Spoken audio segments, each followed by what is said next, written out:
¿Por qué nuestra generación más educada tiene problemas financieros? Escrito por Robert Kiyosaki, lunes 12 de junio del 2017. El precio del crédito barato y la matrícula inflada. Por muchos informes, la generación del milenio es la generación más educada en la historia de los Estados Unidos, y por cierto, por buen porcentaje. Sin embargo, tiene un problema. A pesar de todo esto, la educación superior tiene altos niveles de desempleo, bajo cualquier estudio demográfico, y sus padres tuvieron un 20% menos en la misma etapa de su vida. Además de todo esto, también tienen una cantidad aplastante de deudas en préstamos estudiantiles, como informa la revista Inc. Magazine. Los estadounidenses deben más de 1.2 billones de dólares en préstamos estudiantiles, y los millennials tienen la mayor parte de esa deuda, y la van a estar llevando durante mucho tiempo, de acuerdo con una nueva encuesta de 1000 millennials por ORC International, encargado por la firma Padilla CRT. Casi 2/3 de los encuestados reportaron tener al menos $10,000 en deudas de los estudiantes. Más de 1/3 dijo que debían más de $30,000. Algunas personas piensan que recortar algunos gastos le va a resolver estos problemas a la generación del milenio, pero va mucho más allá de unos simples derroches. Las combinaciones crueles. En muchos sentidos, la generación del milenio son víctimas de combinaciones crueles, la deuda y las burbujas de activos sistémicos y una educación anticuada sobre cómo funciona el dinero. Charles Hugh Smith publicó una entrada en el blog importante al final de mayo llamado ¿La burbuja de la deuda global algún día llegará a su fin? En el post, que detalla cómo la mayor parte de la deuda del consumidor no está respaldada por activos físicos, pero no por la capacidad del prestatario para pagar la deuda. En los últimos años, las tasas de intereses cercanas a cero han llevado a la continua expansión de la deuda de los consumidores. De hecho, ahora es de 12.73 billones de dólares. Eso es más alta de lo que era durante el tercer trimestre del 2008, que fue justo cuando el mundo financiero se derrumbó. Por supuesto, durante este tiempo los ingresos no han subido.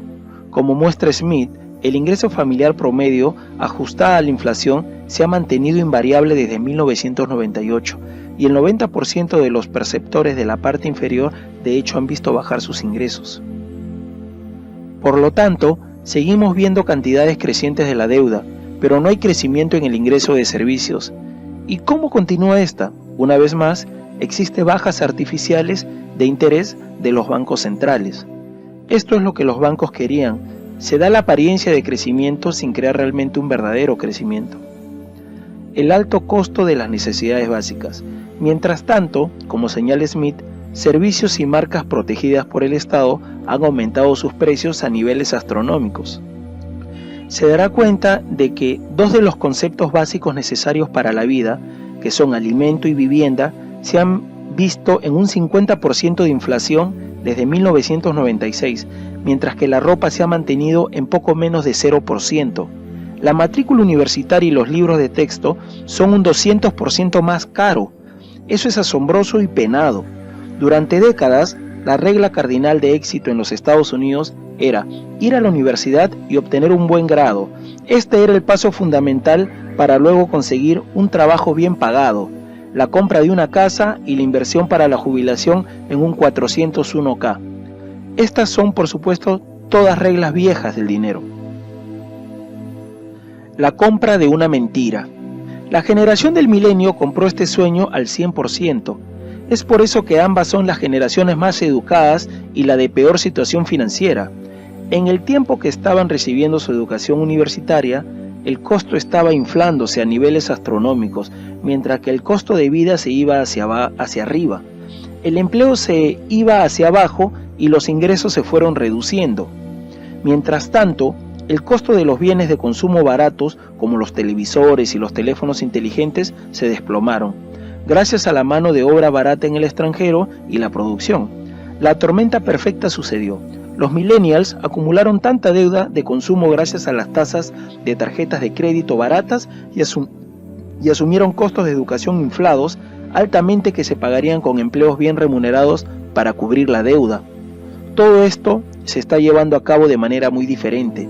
El resultado: hay informes en los Estados Unidos que indican que mientras que el 48% de la generación del milenio se sienten optimistas acerca de su futuro financiero, que es más alto que la generación X, que es el 37%, y la generación de los baby boomers, que son 22%, indican que también son los que tienen los más altos niveles de estrés con respecto a sus finanzas. Ellos hacen hincapié por lo menos 4 horas promedio por semana sobre el dinero, en comparación con 2 horas de la generación X y 1 hora de los baby boomers. ¿Cómo se aproxima la generación Z al dinero?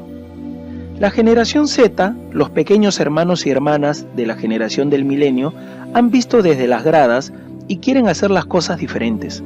De acuerdo con un nuevo estudio realizado por el Centro Generacional Kinetics, la generación más joven que entra en la edad adulta se aproxima al dinero de manera muy diferente que las generaciones anteriores.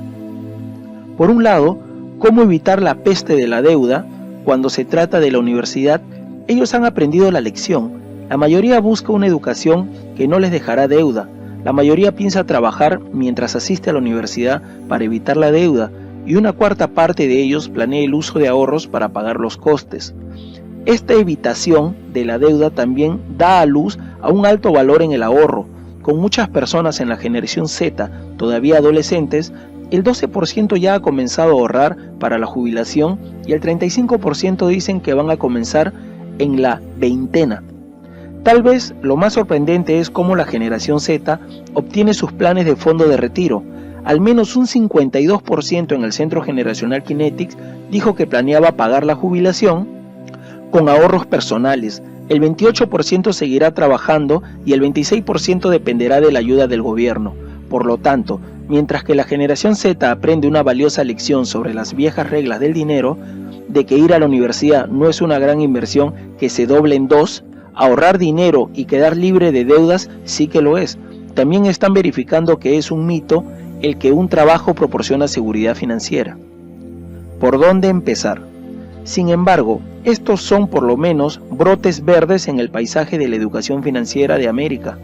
Si el monopolio que es la educación superior en este país se rompe por una generación que se niega a jugar ese juego y que pueden obligar a una gran cantidad de que el cambio es positivo, tanto para la generación del milenio y la generación Z, no es demasiado tarde, pero hay que comenzar con la educación financiera y la comprensión de cómo funciona el dinero en la economía actual.